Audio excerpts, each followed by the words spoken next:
を追加しました。境界点を追加しました。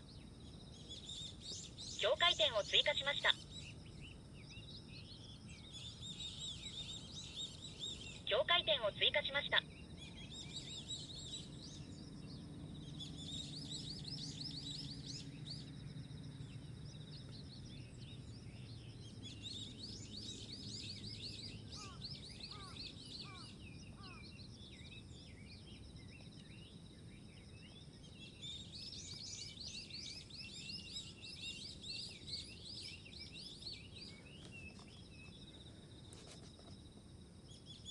ルートロック解除されました。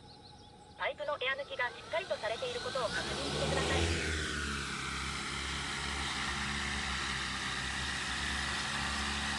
ントモード、作業を開始します。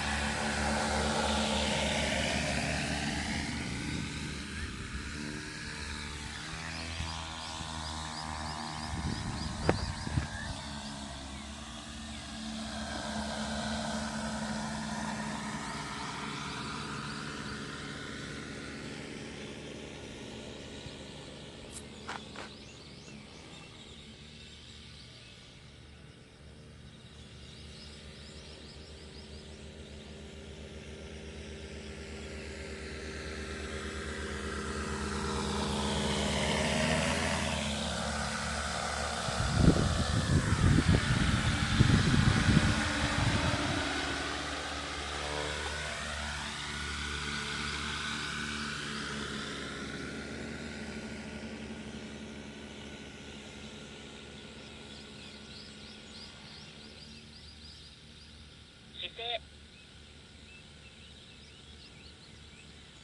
読み取りました。読み取りました。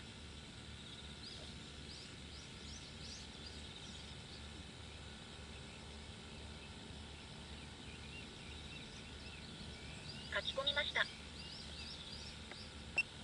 復帰。復帰しています。